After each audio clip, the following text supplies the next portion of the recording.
My name is Merin Kinikini, and I am a nurse practitioner and a registered dietitian. Really, if we think about the liver as the front line, it's the frontline organ that gets basically everything we breathe, everything we eat.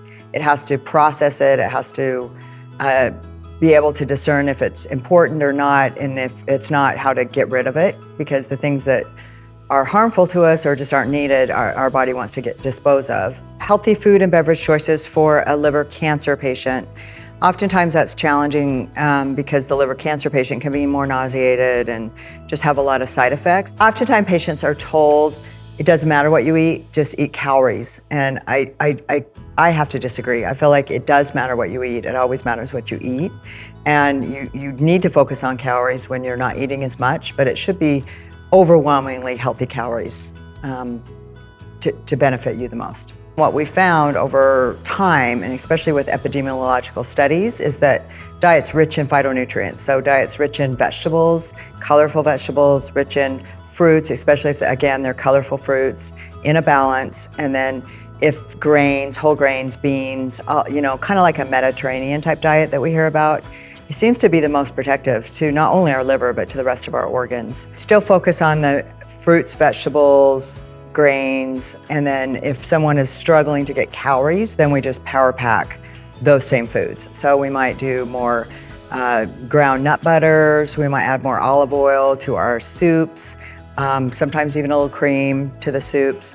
And avocado works really well as in smoothies or as to eat for some extra calories. So the goal is to still eat a good diet and a healthy diet, but just maybe you need more condensed calories during that time. If someone has insulin resistance or they have problems with metabolizing sugar, then they're probably going to do a lower carbohydrate ratio and maybe a little more protein. And then when you talk about fat in general, you're trying to get more monounsaturated or polyunsaturated fats like fish oils, olive oils, your nut butters versus saturated fats, which tend to be, more processed types of fats. They're solid at room temperature, and they tend to be pretty prevalent in processed food. Drinking the proper amount of water was the question, and it varies with everyone. I mean, they generally say 8 glasses of water a day. I base it on how well you feel, if you're not getting headaches, you're not getting sort of side effects, and is your urine output, light colored. Sometimes if you have liver disease, you can't rely on your urine because it tends to change color based on your bilirubin level. But it's really just at least 6 to 8 glasses in general. If you're eating a lot of vegetables and fruits and things that have water in them, then you might need quite as much, especially if you're nauseated or you're not able to take in as much liquid, without feeling full.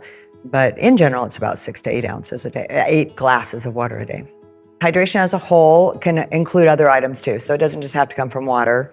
Things that are high in water content, so coffee, electrolyte replacement drinks, green teas, all those things that can be really good for you, you can include as part of your water needs for the day. And then if you need to add calories, you can add healthy kinds of fats and milks and things into those beverages to add extra calories. But I would not recommend soda as a beverage.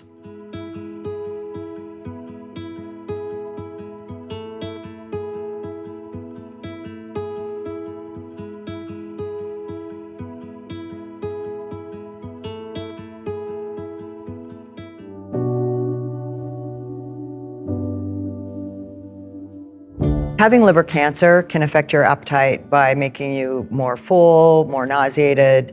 If the liver's not processing things appropriately, you do get a lot of nausea. You can get ascites, so your belly grows and you just, when you eat, it feels like you're eating a huge meal when you're just eating a few bites. And so again, that's when you're trying to make use of the concentrated, healthy items like the avocados and the nut butters and certain beverages. Maybe you're making smoothies or things that have higher calories in them, you're adding fats.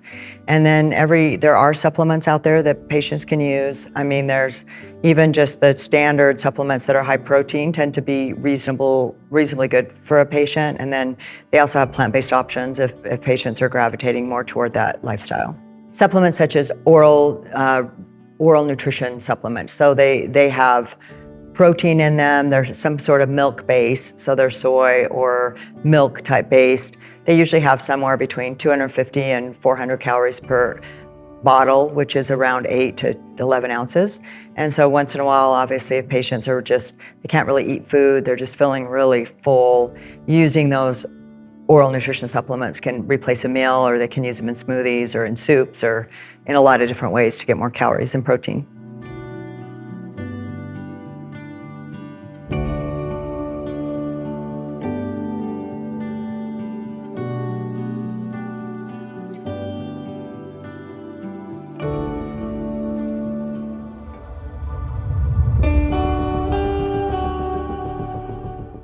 I hate to say all or none with anything, but trying to minimize is what I call the SAD diet or the standard American diet. So it's a lot of processed foods, it's sugar, because sugar can increase insulin and insulin resistance and cause more inflammation.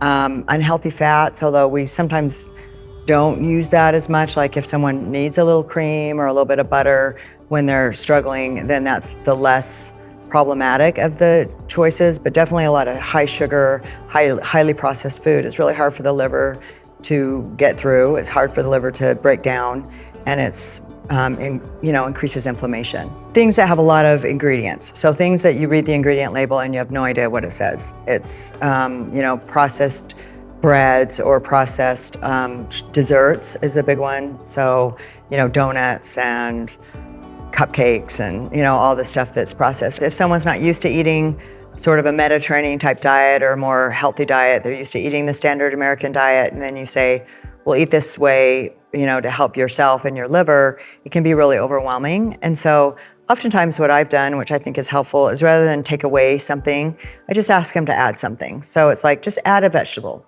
Just add, a serving of vegetable to each meal. And we work toward that over time. Like maybe it's 1 serving a day, and then it's 2, and then 3. And the goal is 7 to 9 servings a day of vegetables, mostly vegetables, some fruit. And so it's just, instead of them feeling like they're removing all these things from their diet, they can't have this, they can't have that. It's like, let's just add these things instead. And then oftentimes when they're adding these things, they're kind of full, and it's easier to take away the other stuff that they're used to. But it kind of has to be done in a stepwise approach, and nobody does well with this huge change unless they're really motivated and they want to do it 100%. But even then, it's life gets in the way. So it's trying to be realistic with the patient.